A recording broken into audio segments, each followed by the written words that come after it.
Hello दोस्तों, एक्समार्ट academy study for achieve गोल में आपका स्वागत है। आज हम लोग बहुत ही शानदार टॉपिक करने वाले हैं जो बहुत ईजीएस्ट क्वेश्चन पूछे जाते हैं एग्जाम में। इन दो चैप्टरों से जितना ईजीएस्ट क्वेश्चन बनता है, कोई भी चैप्टर से इतना ईजीएस्ट क्वेश्चन नहीं बनता है।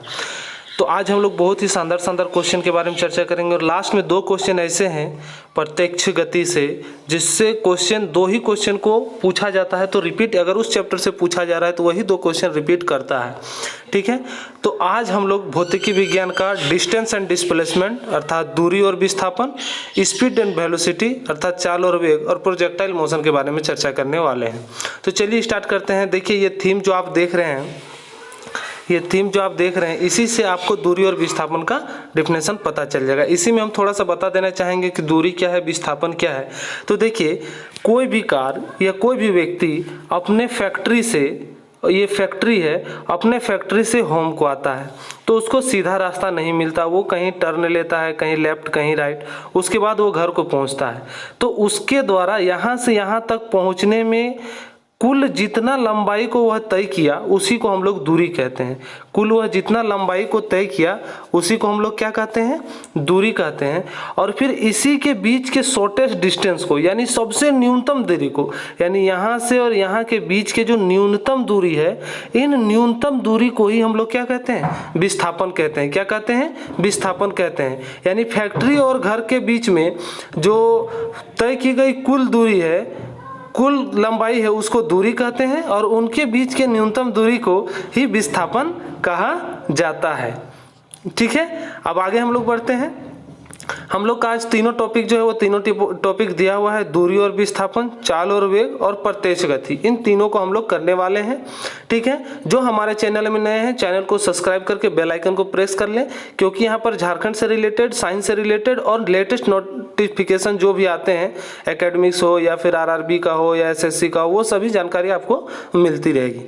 तो चलिए स्टार्ट करते हैं आज का खेल। और आज का पहला क्वेश्चन है कि प्रथम क्वेश्चन है कि वह भौतिक राशि है जो कभी भी ऋणात्मक नहीं हो सकती। वह कौन सी भौतिक राशि ऐसा है जो कभी भी ऋणात्मक नहीं हो सकती? तो वह भौतिक राशि क्या है सर? दूरी होगा। कैसे होगा सर? क्योंकि देखिए, कभी आप कह सकते हैं किसी के द्वारा -4 मीटर का दूरी तय किया गया हो। क्या आप कभी कह सकते हैं कि किसी के द्वारा -3 मीटर का दूरी तय किया गया हो? वो कैसा तय करेगा? ऐसा कभी नहीं हो सकता। दूरी जो होता है वो हमेशा क्या होता है, हमेशा पॉजिटिव होता है। हमेशा क्या होता है, पॉजिटिव होता है। ठीक है, इस बात को याद रखिएगा। यानी इसका ऑप्शन ए जो होगा वो करेक्ट हो जाएगा। ठीक है, चलिए हम लोग नेक्स्ट क्वेश्चन की ओर चलते हैं। और नेक्स्ट क्वेश्चन हमारा है क्वेश्चन नंबर 2 कि डैश का प्रयोग, यानी किसका प्रयोग एक वस्तु की समग्र गति के वर्णन करने और किसी दिए गए समय पर इसकी प्रारंभिक स्थिति के संबंध में अंतिम स्थिति का पता लगाने के लिए किया जाता है। क्या कह रहा है कि किसका उपयोग जो है, यानी इसके बीच का डिस्टेंस और उस व्यक्ति द्वारा तय की गई कुल दूरी का, माने कुल लंबाई का पता करने के लिए किया जाता है। तो वह क्या होगा, दूरी और विस्थापन। क्योंकि जैसे अभी हम लोग देखें कि फैक्ट्री यहाँ पर है, घर यहाँ पर है, वह इस तरीके से अपने घर को आता है क्योंकि रास्ता ही यही है। लेकिन ये तो उसका कुल दूरी हो गया, यानी तय किया गया कुल लंबाई। लेकिन अगर उसका पूछा जाए कि उसके बीच का दूरी कितना है, संदर्भ जो प्रारंभिक स्थान से जो अंतिम स्थान तक के बीच का जो स्थिति है वो किसका है, तो वो यह विस्थापन बताएगा, यानी न्यूनतम दूरी को। ठीक है, इसी वजह से इसका ऑप्शन सी जो होगा वो करेक्ट हो जाएगा। क्वेश्चन नंबर 3 की ओर चलेंगे। क्वेश्चन नंबर 3 क्या कह रहा है कि एक सदिश राशि में परिणाम और दिशा दोनों होते हैं, जबकि अदिश राशि में केवल परिणाम होता है और दिशा नहीं होती। निम्न में से कौन एक सदिश राशि है? अब यहाँ पर बोल रहा है सदिश और अदिश के बारे में हम लोग फर्स्ट चैप्टर जो मात्रक है उसमें हम लोग बहुत ही अच्छे तरीके से चर्चा किए हैं। तो जो भी उस वीडियो को नहीं देखे हैं वो वहाँ पर जाके डिस्क्रिप्शन में जाके प्लेलिस्ट का लिंक दिया हुआ है, वहाँ से वो वीडियो आप देख सकते हैं। ठीक है। तो अभी हम लोग सदिश और अदिश के बारे में चर्चा कर रहे थे कि सदिश क्या होता है। सदिश वो होता है जिसका परिणाम और दिशा दोनों होता है, जबकि अदिश क्या होता है कि सिर्फ उसका परिणाम होता है, दिशा नहीं होता। तो वह क्या होगा, कार्य होगा, गति होगा, विस्थापन होगा या ऊर्जा होगा। ठीक है, तो इसका आंसर हम लोग देंगे सी सर, विस्थापन होगा। क्या होगा, विस्थापन होगा। ठीक है, क्योंकि कार्य भी एक जो है वो सदिश राशि है, अदिश राशि है, गति भी अदिश राशि है और ऊर्जा भी एक अदिश राशि है। तो सदिश राशि इनमें से कौन हो जाएगा, सिर्फ हो जाएगा तो सिर्फ विस्थापन, क्योंकि एक निश्चित इसका जो होता है वो दिशा होता है। ठीक है, दिशा होता है क्योंकि यह न्यूनतम दूरी को बता रहा है, इसीलिए एक परफेक्ट डायरेक्शन की ओर होता है। नेक्स्ट क्वेश्चन हम लोग करेंगे, क्वेश्चन नंबर 4। देखिए इसका बहुत अच्छा भी इंपॉर्टेंट फैक्ट दिया हुआ है कि जिन भौतिक राशि में परिणाम होता है परंतु दिशा नहीं होती उसे अदिश राशि कहते हैं, जबकि जिनमें परिणाम दिशा दोनों होती है उसे सदिश कहते हैं। तो ये चीज़ से यानी पीडीएफ से आपको मिल जाएगा, और पीडीएफ लेने के लिए आप हमारे Telegram group x smart academy search करके टेलीग्राम ग्रुप से ज्वाइन हो सकते हैं। वहाँ पर बहुत ही स्टडी मटेरियल तरह तरह के दिए जाते हैं जो आपके लिए बहुत ही लाभदायक होंगे। नेक्स्ट क्वेश्चन नंबर 4 है कि वेग और समय का गुणनफल प्रदान करता है। वेग और समय का गुणनफल क्या प्रदान करता है, तो वेग क्या है, वेग है आपका दूरी बटा समय, दूरी बटा समय। वेग बराबर क्या होता है, दूरी बटा समय, यानी जितना दूरी जितने समय में तय किया उसी को हम लोग क्या कहते हैं, वेग कहते हैं। अब बोल रहा है वेग और समय का गुणनफल, यानी समय को यहाँ से गुणनफल कर देंगे तो वेग और समय का गुणनफल क्या कहलाएगा, दूरी कहलाएगा। देखिए कितना इजीएस्ट क्वेश्चन है, लेकिन आप सोचते रह जाइएगा कि वेग और समय का गुणनफल क्या होगा। तो इस तरीके से आपको सोचना है। ठीक है, तो इसका आंसर क्या हो जाएगा, ऑप्शन ए जो करेक्ट आंसर है, दूरी। ठीक है, नेक्स्ट क्वेश्चन की ओर चलते हैं। नेक्स्ट क्वेश्चन है, यदि किसी वस्तु द्वारा तय की गई दूरी शून्य है, यदि किसी वस्तु द्वारा तय की गई दूरी जो है वो शून्य है, वो तय किया ही नहीं, कहीं गया ही नहीं, यानी जो वस्तु यहाँ है वो यहीं पर है, जैसे ये वस्तु यहाँ है तो इसका यहीं पर है, इसका कोई भी दूरी तय नहीं किया गया है, तो उसका विस्थापन क्या होगा। तो अगर इसका दूरी जो है वो शून्य है, दूरी जो है वो शून्य है, तो विस्थापन क्या हो सकता है ना, तो विस्थापन भी क्या होगा, शून्य होगा, क्योंकि यह दूरी तय करेगा ही नहीं। देखिए कहने का मतलब है कि ये एक पिंड है और ये एक स्थान है, यानी ये घर है, ये स्कूल है। अब कोई बच्चा क्या किया, ये यहाँ से गया यहाँ और यहाँ से फिर यहाँ आ गया, अब लोग कितना दूरी तय किया। ठीक है, तो ये दूरी तय किया, लेकिन विस्थापन इसका क्या होगा, शून्य होगा। विस्थापन क्या होगा, शून्य होगा, यानी कि विस्थापन शून्य हो सकता है बट दूरी शून्य नहीं हो सकता। और अगर दूरी शून्य होगा तो विस्थापन भी ऑटोमेटिकली ही शून्य होगा। इसीलिए इसका ऑप्शन बी जो होगा वो करेक्ट हो जाएगा। देखिए इसका कुछ तथ्य हम लोग पढ़ लेते हैं कि किसी वस्तु का विस्थापन वस्तु की अंतिम स्थिति तथा प्रारंभिक स्थिति के बीच की न्यूनतम दूरी होती है। चूंकि वस्तु द्वारा तय की गई दूरी शून्य है, इसलिए वस्तु की अंतिम स्थिति तथा प्रारंभिक स्थिति क्या होगी, एक जगह नियत होगी, है ना, इसीलिए उसका विस्थापन भी क्या होगा, शून्य होगा। ठीक है, इस बात को समझने के लिए आपको इतना काफी है। नेक्स्ट क्वेश्चन की ओर चर्चा करेंगे। नेक्स्ट क्वेश्चन है क्या, देखिए देखते हैं कि एक वस्तु को ऊपर की ओर फेंका जाता है, यह 100 मीटर की ऊंचाई तक जाती है और फिर फेंकने वाले के पास वापस आ जाती है। तो देखिए अब क्या कह रहा है कि इसको ऊंचाई तक फेंका जाता है, यहाँ से फेंका गया, यहाँ से एक बॉल फेंका गया और फिर यह बॉल गिर के यहीं पर आ गया। तो बोल रहा है कि इसमें क्या होगा कि वस्तु का वास्तविक विस्थापन 50 मीटर होगा। नो सर, क्योंकि यहाँ पर तो कोई चर्चा है नहीं, क्योंकि ये जहाँ से गया है वहीं पे आ गया है, तो विस्थापन क्या होगा, जीरो। कि अभी हम बताएं ना कि यहाँ से हम चलना प्रारंभ करेंगे और फिर यहीं आ जाएंगे, तो इसका विस्थापन क्या हो जाएगा, जीरो हो जाएगा, लेकिन दूरी का मान होगा। ठीक है, वस्तु द्वारा तय की गई कुल दूरी शून्य है, नहीं शून्य नहीं हो, क्योंकि यह 100 मीटर ऊंचा गया और 100 मीटर आया, यानी 200 मीटर इसका दूरी होगा। वस्तु का वास्तविक विस्थापन 100 मीटर होगा। नो सर, वस्तु का वास्तविक विस्थापन शून्य होगा। यस सर, ये सही होगा, यानी ये और ये गलत है, तीनों ही गलत है, सिर्फ ऑप्शन डी सही है, क्योंकि जिस स्थान से वो स्टार्ट किया था उसी स्थान में वो समाप्त भी किया, यानी कि इसका विस्थापन क्या हो गया, जीरो हो गया। तो इस बात को बस देखिए डिफिनेशन से आपका क्लियर हो रहा है कि न्यूनतम दूरी को विस्थापन किसे कहते हैं, कि दो वस्तुओं के न्यूनतम दूरी को, यानी दो स्थान के न्यूनतम दूरी को हम लोग विस्थापन कहते हैं। ठीक है, इस बात को याद रखना है। देखिए इस पे यहाँ पर उसका फैक्ट दिया हुआ है, आप ये पढ़ के समझ सकते हैं। जो आपको PDF में मिल जाएगा। क्वेश्चन नंबर 7 हमारा क्या कह रहा है कि जब एक पर्यवेक्षक के सापेक्ष समय के साथ वस्तु की स्थिति लगातार बदलती जा रही है तो क्या होता है। ठीक है, क्या कह रहा है, जब एक पर्यवेक्षक के सापेक्ष समय के साथ वस्तु की स्थिति लगातार बदलती जा रही है तो क्या होगा। ठीक है, वेग शून्य होगा, नहीं सर, अगर वो स्थिति बदल रही है इसका मतलब वो गतिशील है, वह वेग में है, वह कहा जाता है कि वह गतिशील है, यानी ये सही होगा, ये रॉन्ग होगा। कहा जाता है कि इसने कुछ दूरी तय की है, ये भी परफेक्ट होगा, लेकिन इस सापेक्ष में ये आपका सही होगा, यहाँ पर ये रॉन्ग हो जाएगा। कहा जाता है कि वह आराम की स्थिति में ये तो होगा ही नहीं, क्योंकि वो क्या कर रहा है, स्थिति लगातार बदल रहा है, स्थिति लगातार क्या कर रहा है, बदल रहा है, यानी वह क्या है, गतिशील है। ठीक है, इस तरह से समझना है क्वेश्चन को, नहीं तो आपको फंसा देगा। तो ये हमारा आज दूरी विस्थापन का बस इतना ही क्वेश्चन, रिपीटेड क्वेश्चन आप देख रहे हैं। सारे क्वेश्चन जितने भी हम लोग क्वेश्चन के देखिए, ये भी ग्रुप डी का है, ये भी ग्रुप डी का क्वेश्चन है ना, ये भी ये देखिए ALP का क्वेश्चन है। यानी दूरी विस्थापन में 2019 तक जो भी क्वेश्चन पूछे गए हैं इतने ही क्वेश्चन पूछे गए हैं और इसी से लगे हुए क्वेश्चन पूछे गए हैं, इससे बाहर एक भी क्वेश्चन पूछा नहीं गया है। और ये बार बार रिपीटेड क्वेश्चन है, ये रिपीट करते ही करते हैं। तो अब हम लोग करेंगे चाल और वेग में, यानी स्पीड और वेलोसिटी का हम लोग क्वेश्चन करने वाले हैं।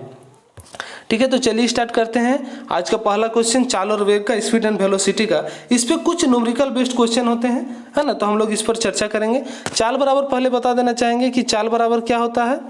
चाल बराबर हो जाता है दूरी बटा समय। चाल बराबर क्या होता है, दूरी बटा समय। इस बात को बस याद रखना है, पूरा क्वेश्चन सॉल्व हो जाएगा। इसी क्वेश्चन से दूरी का फॉर्मूला, समय का फॉर्मूला और चाल का फॉर्मूला आपका निकलता रहेगा। ठीक है, तो चलिए क्वेश्चन पढ़ते हैं। क्वेश्चन क्या कर रहा है, क्वेश्चन नंबर 1 कि एक चालक समान गति से अपनी कार को चलाता है और 60 सेकेंड में 288 मीटर की दूरी तय करता है, तो गति ज्ञात करें। गति मतलब चाल, गति मतलब चाल, कि वो क्या कह रहा है कि 60 सेकेंड में कितना दूरी तय कर रहा है, 288 मीटर। तो कह रहा है कि तो इसका चाल ज्ञात करें। ठीक है, तो देखिए चाल हम लोग कैसे ज्ञात करेंगे। चाल बराबर हम लोग अभी बात किए थे, चाल बराबर क्या होता है, दूरी बट्टा में समय। ठीक है, दूरी बट्टा में समय। तो दूरी मेरा कितना दे दिया है, 288 मीटर, और समय मेरा कितना दे दिया है, 60 सेकेंड। अब इसको डिवाइड करेंगे, 6 से 0 को रहने दीजिए, 6 से डिवाइड करते हैं तो हो जाएगा 6 4 जा 24 और 6 8 जा 48, और एक 0 है तो बीच में पॉइंट लग जाएगा यहाँ पर, यानी 4.8 मीटर पर सेकेंड। यानी ऑप्शन ए जो होगा वो हमारा करेक्ट आंसर हो जाएगा। तो देखिए जो भी न्यूमेरिकल आएगा इसी से रिलेटेड आएगा, इस फॉर्मूला से बाहर एक भी क्वेश्चन आने वाला आपका नहीं है, इस बात को याद रखना है।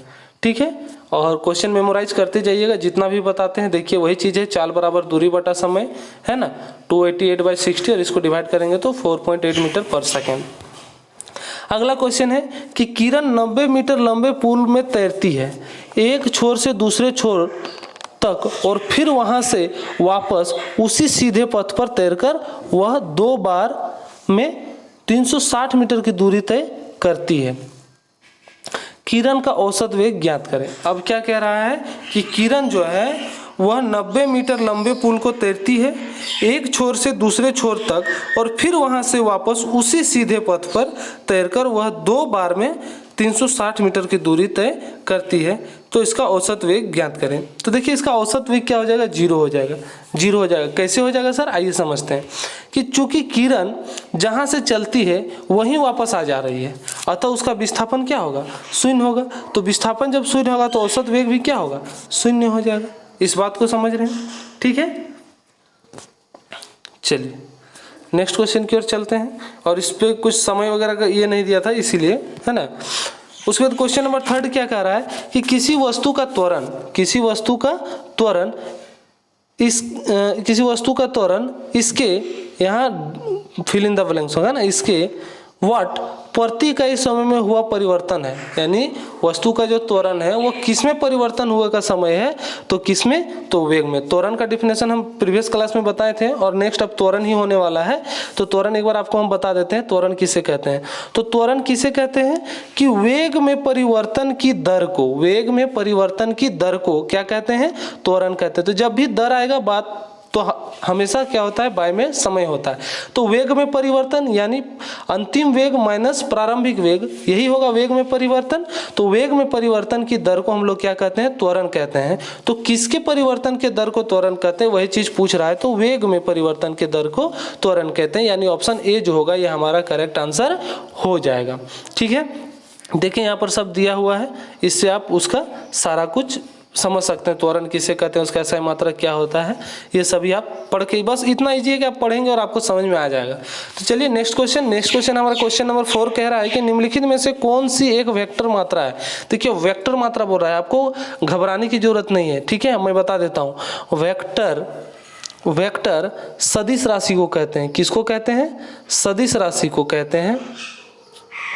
और स्केलर अदिश राशि को कहते हैं, अदिश राशि को, यानी वेक्टर क्वांटिटी और स्केलर क्वांटिटी, यानी सदिश राशि और अदिश राशि। इस बात को याद रखिएगा कि इंग्लिश से इसको वेक्टर कहते हैं सदिश को, और अदिश को स्केलर कहते हैं। तो यहाँ पर कह रहा है कि निम्न में से कौन वेक्टर मात्रा है, यानी सदिश राशि है, समय, तापमान, दूरी या वेग, इनमें से कौन। तो इनमें से कौन हो जाएगा, वेग हो जाएगा। वेग जो है वो हमारा क्या हो जाएगा, सदिश राशि हो जाएगा, क्योंकि इसका दिशा भी होता है और परिणाम भी होता है। इस बात को समझिएगा। वेग का परिभाषा आप जानते हैं, वेग का परिभाषा, वेग किसे कहते हैं, हाँ? तो ये आपको समझना है, वेग किसे कहते हैं।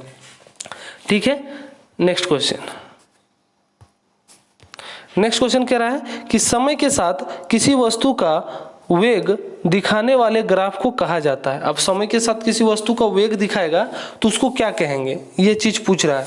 समय के साथ वस्तु का वेग दिखाता है तो उसको क्या कहते हैं, तो वेग दिखाएगा किसके साथ, समय के साथ, वेग दिखाएगा समय के साथ, तो इसको क्या कहेंगे, वेग समय का ग्राफ कहेंगे।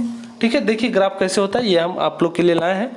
क्या है कि समय के साथ किसी वस्तु का वेग दिखाने के ग्राफ को समय या वेग समय ग्राफ कहा जाता है, यानी वेलोसिटी और टाइम। ये यहाँ होगा वेलोसिटी और यहाँ नीचे क्या होगा, टाइम होगा। ठीक है, वेग समय ग्राफ के अनुपात की किसी भी पिंड का त्वरण ज्ञात किया जा सकता है। वेग समय ग्राफ से किसी भी पिंड का त्वरण ज्ञात किया जा सकता है। देखिए एक फॉर्मूला होता है, त्वरण इक्वल टू dv/dt, यानी difference of velocity, difference of delta velocity और डेल्टा टाइम। इस बात से आप परिचित होंगे। ठीक है, त्वरण जब करेंगे तो इसको बहुत ही अच्छे तरीके से हम लोग समझने वाले हैं। कल का क्लास बहुत ही इंपॉर्टेंट क्लास होने वाला है कि त्वरण में बहुत सारे क्वेश्चन ऐसे करीब 70 से 80 क्वेश्चन ऐसे हैं जो मोस्ट इंपॉर्टेंट क्वेश्चन है त्वरण में। हमें लगता है उसमें 2 क्लास लग ही जाने हैं वो त्वरण को कंप्लीट करने में। चलिए नेक्स्ट क्वेश्चन की ओर चलते हैं। नेक्स्ट क्वेश्चन हमारा है क्वेश्चन नंबर 6 कि औसत चाल और औसत वेग वस्तु की गति दर्शाता है ना। तो वैसे औसत चाल और औसत वेग है वो वस्तु की गति को दिखाता है किसमें, दिए गए अंतराल के दौरान। दिए गए अंतराल के दौरान औसत चाल और औसत वेग को दर्शाता है। देखिए कैसे हम लोग उसको समझते हैं। देखिए चाल, जब कोई वस्तु एकांक समय अंतराल में जितनी दूरी तय करती है उस वस्तु की चाल कहलाती है। ये आपका वेग का परिभाषा हो गया। दूरी s और समय भी, वेग बराबर कोई वस्तु एकांक समय अंतराल में जितनी विस्थापित होती है उसे उस वस्तु का वेग कहते हैं। ठीक है, अर्थात विस्थापन, समय अंतराल है ना, AT, ये जो निर्देशांक है वो दिखाए गए हैं। अतः चाल और वेग की परिभाषा से स्पष्ट है कि औसत चाल और औसत वेग दिए गए समय अंतराल के दौरान उस वस्तु की गति को दर्शाता है। ठीक है, यहाँ पर ये नहीं, दिए गए उस वस्तु की स्थिति को दर्शाता है। इस बात से आप समझ रहे होंगे। नेक्स्ट क्वेश्चन है क्वेश्चन नंबर 7, चाल, दूरी और समय ग्राफ का सही संबंध है। चाल, दूरी और समय ग्राफ का सही संबंध है तो क्या है, तो चाल बराबर हम लोग जानते हैं क्या होता है, दूरी बटा समय। दूरी बटा समय किसके बराबर होता है, चाल बराबर। तो दूरी को हम लोग किससे दिखाते हैं, d डिस्टेंस, समय को t और चाल को स्पीड यानी s, यानी s बराबर d/t होना चाहिए। तो s बराबर d/t कहाँ पर है, देखिए s बराबर d/t यहाँ पर है, यानी s इक्वल टू डिस्टेंस माने speed equal to distance by time. इस आधार से ऑप्शन बी जो होगा वो हमारा करेक्ट आंसर हो जाएगा। नेक्स्ट क्वेश्चन की ओर चलते हैं। नेक्स्ट क्वेश्चन है, यदि कोई वस्तु समान समय अंतराल में असमान दूरी दूरी तय करती है तो डैश इसमें कहा जाता है ना। तो डैश इसमें कहा जाता है, क्या कहा जाता है, तो इसे कहा जाता है असमान गति। ठीक है, कि कोई समान समय अंतराल में असमान दूरी तय कर लेती है तो उसे क्या कहा जाएगा, असमान गति कहा जाएगा। क्वेश्चन से क्लियर है, इस चीज को समझना है। ठीक है, नेक्स्ट क्वेश्चन है, देखिए इस तरीके से आप इसको समझ सकते हैं। जब कोई वस्तु समान समय अंतराल में समान दूरी तय नहीं करती तो इस गति को असमान गति कहा जाता है। असमान गति का जो ग्राफ है वो इस तरीके से बनता है। ठीक है, इस तरीके से बनता है।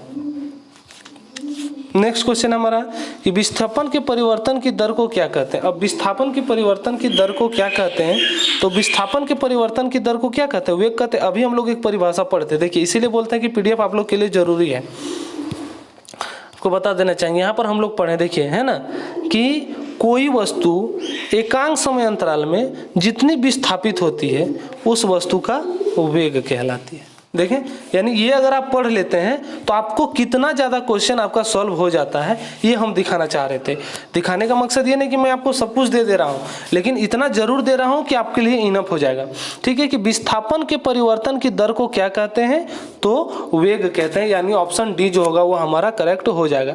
और देखिए इसका डिस्क्रिप्शन इसमें भी होगा, है ना, इसमें भी, यानी सभी में देते हैं, किसी में कंजूसी नहीं करते कि किसी भी वस्तु के विस्थापन की दर को या एक निश्चित दिशा में प्रति सेकंड द्वारा वस्तु द्वारा तय की गई विस्थापन को वेग कहते हैं। वेग एक सदिश राशि है, इसका SI मात्रक मीटर पर सेकंड है। ठीक है, इस चीज को समझ लेना है। नेक्स्ट क्वेश्चन है कि एक निश्चित दिशा में बढ़ रही वस्तु की गति, है ना, एक निश्चित दिशा में बढ़ रही वस्तु की गति का वैज्ञानिक शब्दावली में किस पद के रूप में जाना जाता है। ठीक है, वैज्ञानिक शब्दावली में उस किस रूप में जाना जाता है कि एक निश्चित दिशा में बढ़ रही वस्तु की गति, तो निश्चित दिशा में जब वस्तु बढ़ेगी तो वो वेग कहलाएगा। जब भी निश्चित दिशा में और जिधर मन तिधर चले तो उसको चाल कहते हैं। ठीक है, एक निश्चित दिशा होगा तो वेग और निश्चित दिशा नहीं होगा तो चाल, इस बात को याद रखना है। ठीक है, यानी इसका ऑप्शन ए जो होगा वो करेक्ट हो जाएगा। देखिए दिया हुआ है कि किसी निश्चित दिशा में बढ़ रही वस्तु की गति को वैज्ञानिक शब्दावली में वेग कहा जाता है। यह एक सदिश राशि होती है जो विस्थापन पर निर्भर करती है, जबकि चाल एक अदिश राशि है जो दूरी पर निर्भर करती है। वेग का मात्रक मीटर पर सेकंड होता है और चाल का भी मात्रक मीटर पर सेकंड होता है, इस बात को याद रखना। अब नेक्स्ट क्वेश्चन देखिए, डिग्री वाला क्वेश्चन है कि आपको इसमें बताना है कि किसी कोण से फेंके जाने पर कोई वस्तु सर्वाधिक दूरी तक प्रक्षेपित होती है, यह कितना डिग्री पर होती है। ठीक है, ये क्वेश्चन कैसा है कि किसी कोण से फेंके जाने पर कोई वस्तु जो है वो सर्वाधिक, ये प्रोजेक्टाइल मोशन का क्वेश्चन है आपका। ठीक है, इस बात को जान लीजिए, ये प्रोजेक्टाइल मोशन यानी प्रक्षेप्य गति, प्रोजेक्टाइल मोशन जो हम बोले थे ना, दो क्वेश्चन मोस्ट इंपोर्टेंट है, ये वही क्वेश्चन है। ठीक है, कि किसी भी एंगल से फेंका गया है वह कि किस कोण से फेंका जाने पर कोई वस्तु सर्वाधिक दूरी, यानी किस कोण से फेंका जाए कि वो सर्वाधिक दूरी को तय करेगा। तो इसके लिए एक फॉर्मूला होता है रेंज का फॉर्मूला होता है u² sin 2 theta by g। ठीक है, u² sin 2 theta is equal to by g। ठीक है, तो इस पर निर्भर करता है कि वह कितना दूरी तय करेगा। ठीक है, तो चलिए आइए देखते हैं कैसे इसको बनाना है। ठीक है, कि जब वस्तु किसी मतलब प्रत्यक्ष पथ, यानी जैसे यहाँ पर है, ये क्षैतिज है, यहाँ से इसको फेंके तो इधर से फेंक रहा है कोई, तो ये कितना डिग्री का कोण बनाएगा कि ये सर्वाधिक दूरी तक जाएगा। तो इसको समझने के लिए सिंपल सा कंडीशन है 45 डिग्री। देखिए यहाँ पर से क्लियर हो जाएगा, यानी ऑप्शन बी जो डी होगा वो हम लोग का करेक्ट ऑप्शन हो जाएगा। लेकिन फॉर्मूला का हम बता देना चाहेंगे आप लोग को यूज की कैसे उसको हम लोग करने वाले हैं। तो रेंज बराबर हम क्या बताएं, रेंज बराबर बताएं u² sin 2 theta by g। ठीक है, इस चीज को समझ रहे हैं। तो सबसे अधिक दूरी यानी थीटा बराबर 45, अभी हम बताएं कि आपका कॉन्सेप्ट है कि 45 डिग्री पर फेंके जाने से जो वस्तु है वह सर्वाधिक दूरी तक जाता है। तो थीटा हम 45 डिग्री ले लेंगे। थीटा कितना ले लेंगे, 45 डिग्री। तो यहाँ पर क्या हो जाएगा, रेंज बराबर, रुकिए इसको इस तरह से नहीं, यहाँ थीटा ले लेते हैं 45 डिग्री। तो रेंज बराबर क्या हो जाएगा, यू स्क्वायर साइन 2 थीटा यानी 2 इंटू 45 यानी 90 डिग्री हो जाएगा बाई जी। तो इसका क्या हो जाएगा, यू स्क्वायर बाय जी, क्योंकि साइन 90 डिग्री का मान 1 हो जाता है। तो आर जो मैक्सिमम होगा वो रेंज निकालने के लिए यानी यू जो उसका चाल होगा वो, और जो उसका ग्रेविटेशनल फोर्स नीचे से लगेगा उसको, ग्रेविटेशनल त्वरण एक्सेलरेशन जो होगा उसको, वो जो लगेगा उस पर हम लोग क्या करेंगे, रिलेशन से हम लोग रेंज निकाल सकते हैं कि मैक्सिमम रेंज वो कितना तक जा सकता है। अगर यहाँ पर किसी का चाल दिया हो रहा था, एक बात समझिए, अगर ये बोल देता कि किस कोण से फेंके जाने वाले वस्तु का सर्वाधिक दूरी तय होगा जिसका स्पीड इतना है, या कुछ भी स्पीड दे देता, तो हम लोग उसका वैल्यू फाइंड आउट कर सकते थे। ठीक है, इस बात को याद रखिए। अब उस पर भी डिपेंड करेगा कि जी का वैल्यू आपको क्या पुट करना है, 9.8 या 10। अगर दिया रहे तो 9.8 पुट करेंगे, नहीं दिया रहे तो 10 पुट करके आप वैल्यू फाइंड आउट कर सकते हैं। ठीक है, नेक्स्ट क्वेश्चन, जो ये 2 क्वेश्चन है बहुत ही अच्छा क्वेश्चन है प्रोजेक्टाइल मोशन का। यही क्वेश्चन को रिपीटेड वो करते हैं कि किसी प्रत्येक का प्रक्षेपक है ना, प्रक्षेप वक्र या पथ होता है। ठीक है, किसी प्रक्षेप्य का प्रक्षेप वक्र जो होता है वो क्या होता है, सरल रेखा होता है, परलय होता है, वृत्त होता है, या अति परलय होता है। तो इसका ऑप्शन हो जाएगा कि सर परलय होता है ना, यानी इस प्रकार का, इसी को ये जो है इसको कहते हैं यानी सेमी सर्कल। ये मिस्टेक, ये ठीक है, इसी को कहते हैं हम लोग, क्योंकि यहाँ से अगर फेंकेगा किसी भी एंगल में तो वो कुछ एक मैक्सिमम ऊंचाई तक जाएगा और फिर वो कहाँ चला जाएगा, इस ओर, यानी इसी को कहते हैं। ठीक है, इस बात को याद रखना है। देखिए इसके साक्ष्य भी दिए हैं जो आप पढ़ सकते हैं कि प्रत्येक गति का वह रूप है जिसके द्वारा किसी कण या वस्तु को पृथ्वी की सतह के निकट क्षैतिज के किसी कोण पर प्रक्षेपित किया जाता है, यानी प्रत्येक के पथ को प्रत्येक वक्र कहा जाता है। प्रत्येक पथ परलयाकार होता है। समझ रहे हैं कि वह, इसको अगर यहाँ से हम फेंकना चाहेंगे तो इधर भी फेंक सकते हैं, लेकिन क्षैतिज के ही सापेक्ष हम लोग कुछ कोण बना के फेंकते हैं। जो देखिए इसको समझ लेते हैं थोड़ा सा, है ना, कि इस वस्तु यहाँ भी फेंक सकता है, लेकिन इसको क्या कर रहा है कि यह एक निश्चित कोण बनाकर, कितना कोण, ये भी तो कोण में ही है 90 डिग्री, लेकिन वह क्षैतिज के सापेक्ष में फेंक रहा है, तो इसको हम लोग कहते हैं क्या, वह प्रक्षेप वक्र यानी परलयाकार, यानी ऑप्शन बी जो होगा यहाँ से करेक्ट हो जाएगा। इस तरीके से जो है हम लोग आज 3 टॉपिक को क्लियर किए। आप देखिए ये थंबनेल से भी आप समझ सकते हैं, इस फर्स्ट जो पीपीटी था इससे भी आप समझ सकते हैं कि फैक्ट्री और घर के बीच का जो न्यूनतम दूरी है उसको विस्थापन कहते हैं, और जो उसके द्वारा तय की गई लंबाई है उसको दूरी कहते हैं, और निश्चित दिशा में यानी एकांक समय में जो चली गई निश्चित दिशा में दूरी है उसको वेग कहते हैं, और एकांक समय में चली गई दूरी को चाल कहते हैं। यानी उसमें निश्चित दिशा नहीं होगा, चाल में निश्चित दिशा नहीं होगा, और वेग में निश्चित दिशा होगा। इस बात को याद रखना है। ठीक है, तो आज हम लोग 3 पॉइंट कर लिए। तो जो भी हमारे चैनल में नए हैं पहले एक्समार्ट एकेडमी को सब्सक्राइब कर लें, बेल आइकन को प्रेस कर लें। बेल आइकन को प्रेस करने से हमारा लेटेस्ट नोटिफिकेशन आपको पहुंचता रहेगा।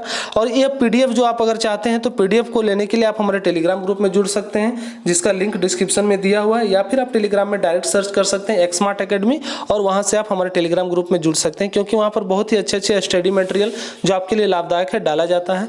इंस्टाग्राम में जुड़ने के लिए, इंस्टाग्राम में आप हमें फॉलो कर लें। इंस्टाग्राम में जुड़ने से आपका फ़ायदा यही है कि वहाँ पर हम लोग क्विक रिवीजन टाइप का जो स्टोरी है उस पर क्वेश्चन लगाया जाता है ऑप्शन के साथ में। फेसबुक पेज में बहुत सारा प्रीवियस ईयर क्वेश्चन डाला हुआ है जिसको आप प्रैक्टिस करते रहें, और फेसबुक पेज को फॉलो कर लें। लाइक करना ना भूलें, लाइक करना आप लोग के लिए एक अधिकार है, आप ये अधिकार आप हम पे जता सकते हैं कि सर हम आपके वीडियो को लाइक कर रहे हैं। तो चलिए आप मेरे साथ बने रहें, इसके लिए बहुत बहुत धन्यवाद।